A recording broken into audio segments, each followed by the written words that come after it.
ఇనుమా ఇనుమా ఇనుమా ఇనుమా బంగారామా బంగారామా old is gold old is gold old is gold old is gold golden golden golden golden old is golden old is golden golden golden golden golden old is golden old is golden.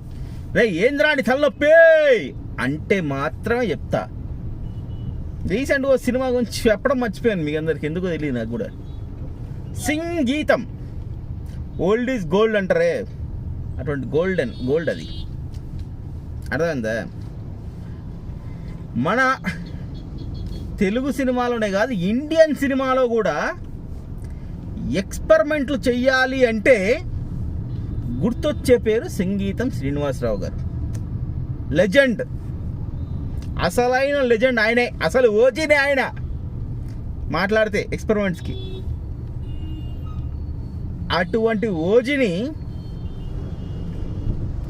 తీసిన చివరి cinema ఆయనకి. నాకు తెలిసి ఇంకో cinema తీయడని అనుకుంటున్నాను sir, ఎందుకంటే sir already 95 already by age.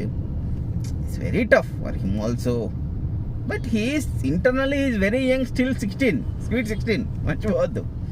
But age కన్సిడరేషన్లో పెట్టుకొని ఇంకో సినిమా తీయరు అనే అయితే అనిపిస్తుంది. బట్ ఈ సినిమా ఎలా తీశారో తెలుసా, యంగ్ డైరెక్టర్స్ మన హరీష్ శంకర్ లాంటి గారు అందరికీ కూడా చెప్పు తీసుకొని కొట్టేలా తీశారు. చెప్పాలంటే సినిమాలు ఎలా తీయాలో చూసి నేర్చుకోండిరా వెదవల్లారా అని ఒక విషయం చెప్పేలా తీశారు. అది కూడా మామూలు కాదు, ఎక్స్పెరిమెంట్ చేసామని సినిమాని తీసేట్టు తీశారు. చెప్తాను, చూపించాడు ఆయన. ఒక సినిమా ఎలా తీయాలో చెప్పాడు, అందులో ఎక్స్పెరిమెంట్ కూడా పెట్టి చెప్పాడు. చూసినా అరే నేను ఎక్స్పెరిమెంట్ అంటే రెగ్యులర్ సినిమా తీయట్లేదు రే, నేను 50% డేంజర్ లైన్లో పెట్టి సినిమా తీస్తున్నా, అయినా సరే ఎలా తీస్తున్నా చూసుకోని చెప్పాడు ఆయన. మీరు సేఫ్ జోన్ ఆడాలన్నా ఆడలేకపోతున్నారా, ఎదవల్లారా, ఏం ఆడుతున్నారా అని చెప్పినట్టే చెప్పింది నాకైతే ఇన్ఫర్మేషన్. అలా చాలామంది డైరెక్టర్స్ ఉన్నారు లేండి రీసెంట్ టైంలో. రాడ్ డైరెక్టర్స్ అని లిస్ట్ కొడితే మన తెలుగులో చాలా rod directors in Telugu industry అని కొట్టండి యూట్యూబ్లో, చాలామంది వస్తారు, మీకు తెలుసు, చాలా వీడియోస్ కూడా వస్తాయి.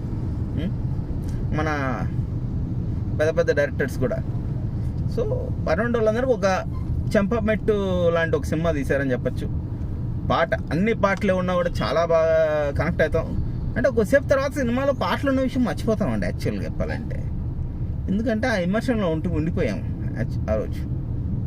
తర్వాత అర్థమైంది ఏందిరా, తర్వాత నేను కొన్ని రోజులు మాటలు కూడా పాటలా మాట్లాడాను లేండి, అప్పుడు అర్థమైంది ఓహో ఈ కనెక్టెడ్ టు ద మూవీ అని. ఓకేనా, ఇప్పుడు ఓటీటీలో వస్తే చూడండి అందరు, మర్చిపోకూడదు.